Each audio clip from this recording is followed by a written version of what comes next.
This is your News Source Evening Bulletin for today, Wednesday, the 26th day of August in the year 2020. I'm Gordon Mosley. Here's what we're tracking tonight. The Director of Public Prosecution, Senior Counsel Shalimar Alihak, admitted in a statement this afternoon that advice was sought from her chambers in connection with an investigation into Yuri Garcia, who remains in police custody on allegations of operating a suspected Ponzi scheme.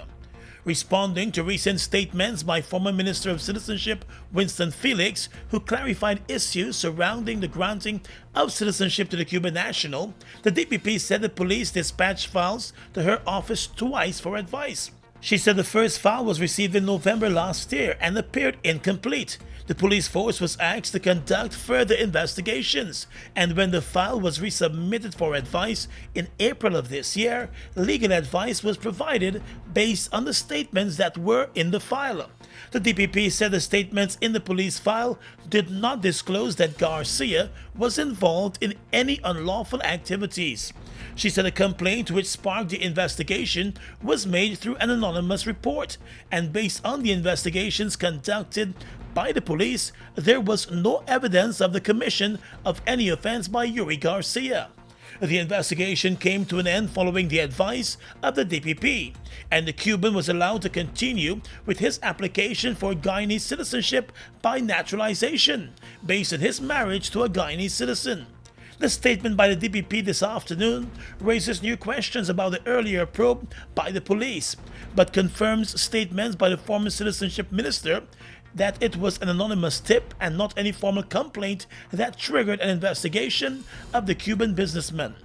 Attorney General Anil Nandlal launched a multi-agency probe into allegations that a businessman was operating a suspected Ponzi scheme in Guyana, a claim that the man's company, Accelerated Financials, has denied it. The Attorney General has claimed that over 17,000 persons might have been affected by the financial dealings of the company, which he said has breached several local financial laws. However, even with a full investigation on the way right now, the police force has received only a handful of statements from persons who have claimed that they lost money by investing with the company.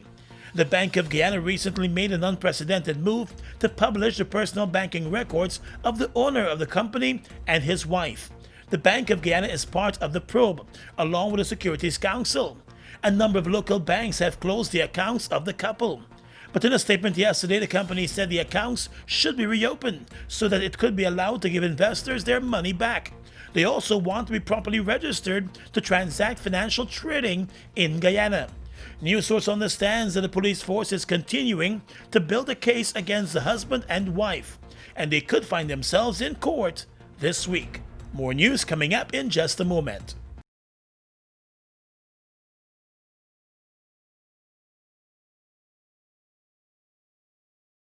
Hello, my name is Clyde De Haas, and I am the Managing Director of Unicomer Guyana Inc. The COVID-19 pandemic has impacted us all, but I promise you, we will get through it together. Shopping in this new environment could be daunting. However, we have fine-tuned our protocols to ensure we have a safe and comfortable environment for our staff and customers.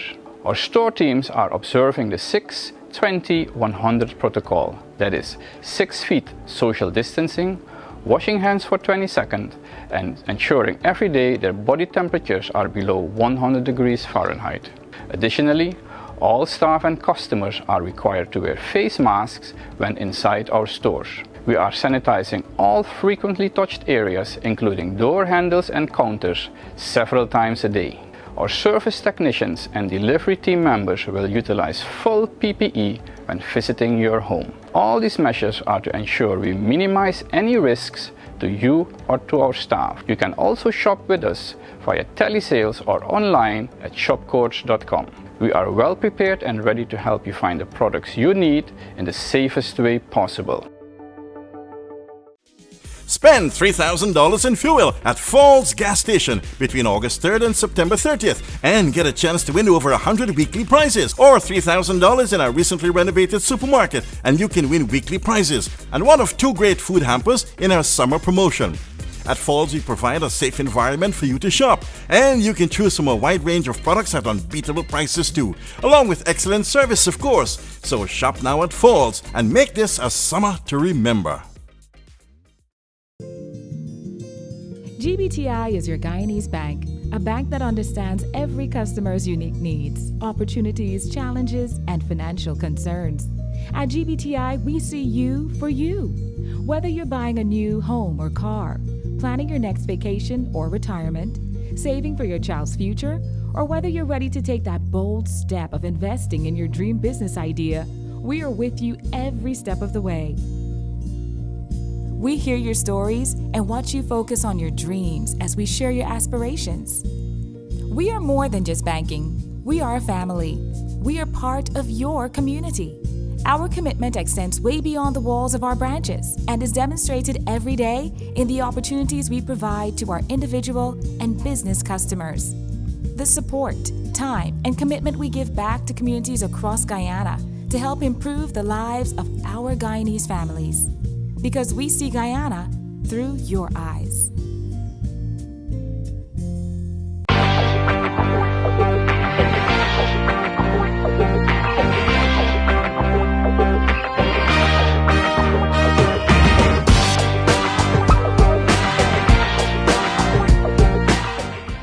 New to online learning? You're probably wondering what it's like.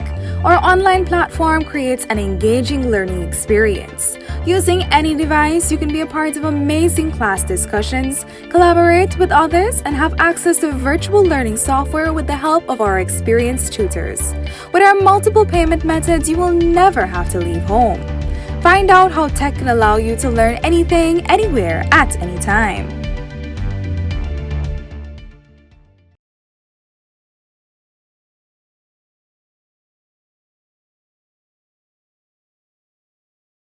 Welcome back. The Georgetown City Council has been forced to shut down operations at its maternal and child welfare clinics in All Boys Town, Festival City, and along South Road after a staff member tested positive for coronavirus.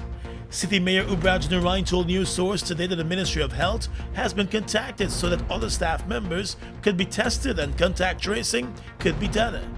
He said the ministry will also be asked to operate the centers while those staff members will be away from work on the quarantine. Mayor Narain said the sanitizing of all the health clinics started today and will continue tomorrow. He said there were several staff members who were in regular contact with the person who was tested positive, and therefore it is very important for contact tracing to be done. Our health center being closed from today, and we actually closed it because one of our staff had tested positive, and that staff had interacted with all the other health center staff. So we find it right to close it for a few days. Maybe Monday we will open it back, because we are consulting with the Ministry of Health to have a team to come over and work as well. However, the sanitization in those clinics or health center is currently happening at this moment. News Source understands that a staff member might have also interacted with members of the public who might have visited the clinics in the past few days. The situation with the closure of the municipal clinics is creating an additional challenge for the City Council in its fight against COVID-19.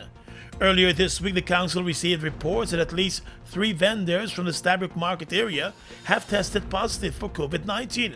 The markets have been sanitized on a number of occasions, and there is a no mask, no entry policy in place.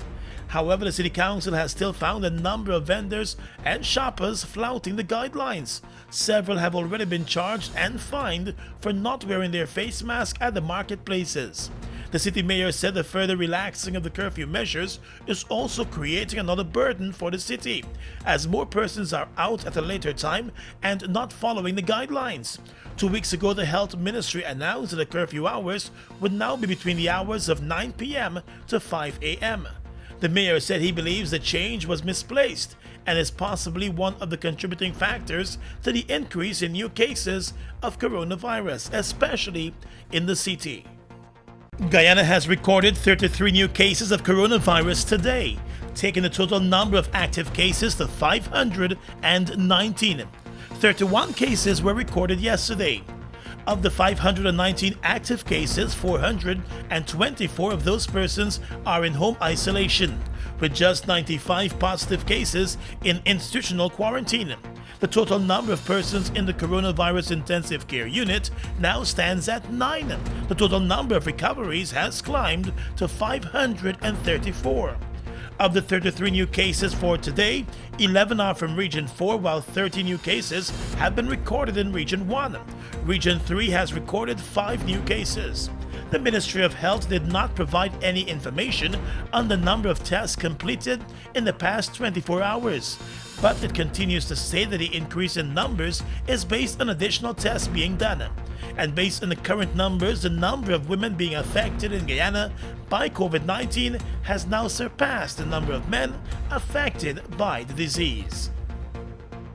Turning now to the oil sector, the new president of ExxonMobil Guyana, Alastair Rutledge, indicated today that the Exxon company will continue to make investments in Guyana, as it also expands its operations here.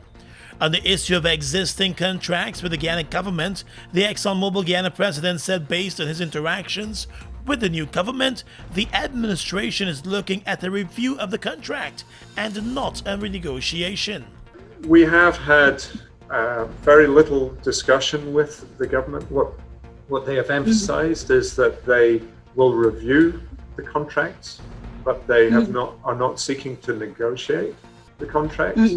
And I think that's really important for the country for the long term, because internationally contract sanctity is very important to all oil companies. If we enter into contracts in a country and those are changed down the road, then it's very difficult for us to make commitments on projects that typically have 20, 30-year investment life.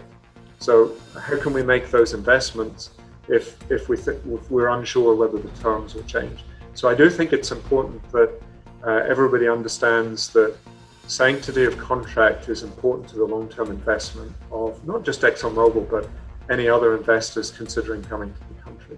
The possible renegotiation of the contract was a hot-button issue during the recent elections, with calls for Guyana to be given a bigger piece of the oil pie. Guyana started oil production in December and has already earned more than $100 million from the oil sales. 3 staffers attached to the Guyana Elections Commission and the returning officer for Region 4, Clement Mingo, remain in the custody of the Guyana Police Force this evening as the probe continues into allegations of electoral fraud. Mr. Mingo has reportedly told investigators that he would like his attorney to be present during any questioning, but the Guyana Police Force has not agreed to that request. One of his attorneys, Darren Wade, has complained about his client not being allowed proper legal representation while in custody. The attorney said the Guyana Police Force needs to respect the rights of his client. Currently, Mr. Mingo is being held at the CID headquarters. He spent some time at Sparendam Police Station today. My understanding is that Ms. Sonia Parag, went in today to give a statement. I noticed also Miss Lam there, from one of the other small parties. I believe that the way Mr. Mingo is being treated, he is being refused his basic and fundamental constitutional right. It's very disturbing. It is something that I trust does not become a pattern over the course of time with the PPP administration. This victimization that is being meted out to Mr. Mingo is unacceptable. My client was interviewed by the police without his attorney at law. He was not told of his right to his attorney and so forth. An allegation was placed in relation to a conspiracy to commit a fraud. However, he was not given an opportunity to have his attorney when he was being interviewed by the police. This is very disturbing. Meanwhile, the other 3 GCOM staffers who are now in custody have retained the services of attorney Husey Anderson. Mr. Anderson met briefly with the 3 clients this afternoon. Meanwhile, the other 3 GCOM staffers who are in custody have retained the services of attorney Husey Anderson. Mr. Anderson met briefly with the 3 clients this afternoon. In a statement, he debunked reports in another section of the media that he was retained by a senior official of the Elections Commission.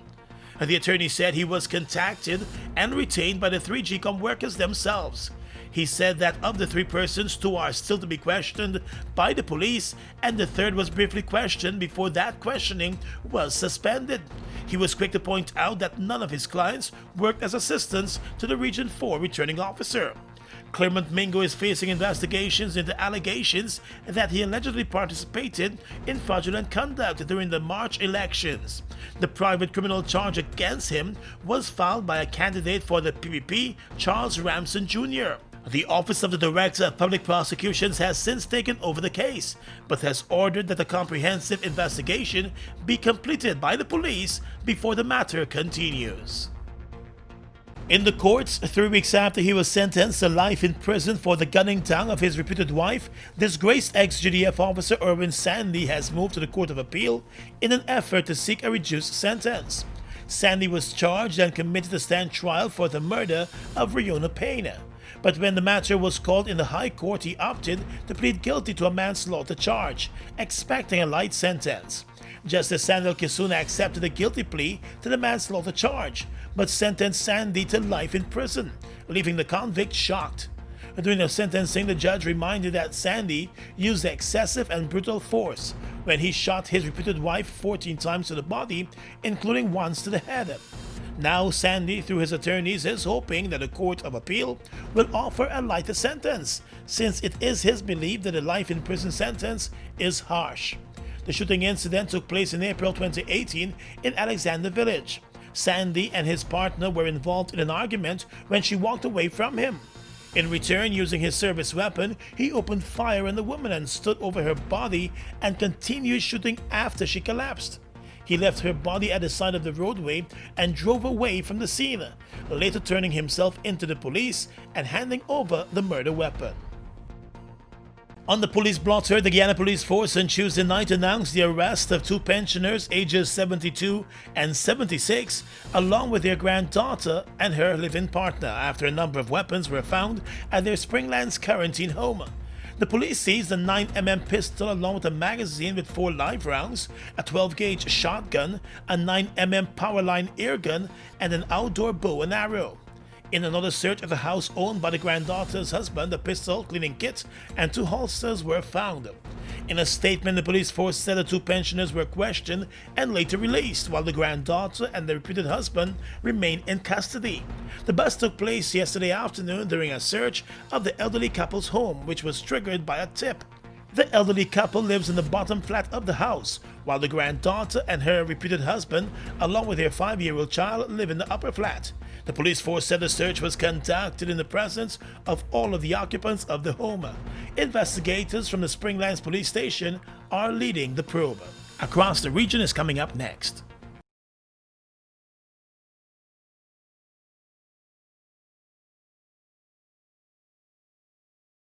New to online learning? You're probably wondering what it's like.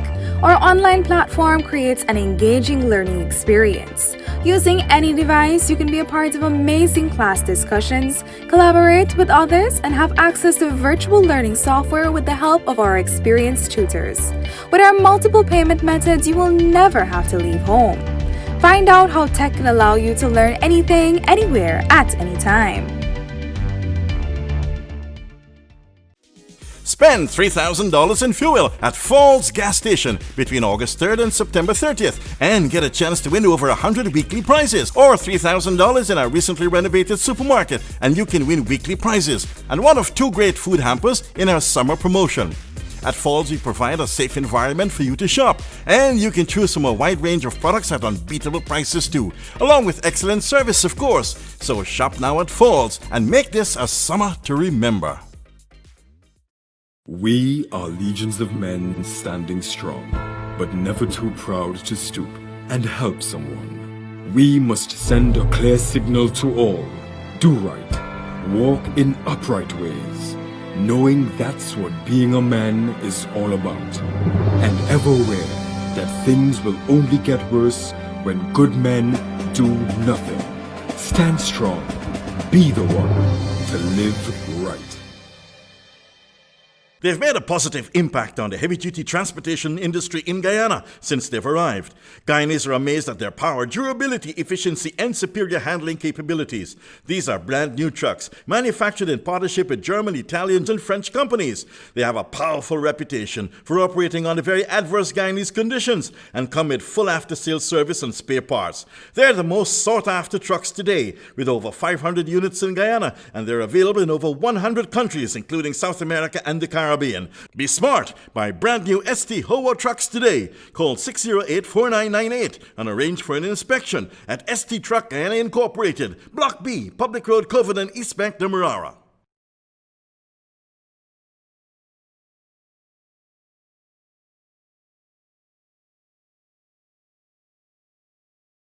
Across the region right now, the government of the United Kingdom recently approved a £4.5 million sterling contribution to the Caribbean Development Bank Special Development Fund to be used to support countries in the region with their COVID-19 recovery. The Special Development Fund is CDB's largest pool of concessionary funds, which are used to address poverty and human development challenges throughout the Caribbean region.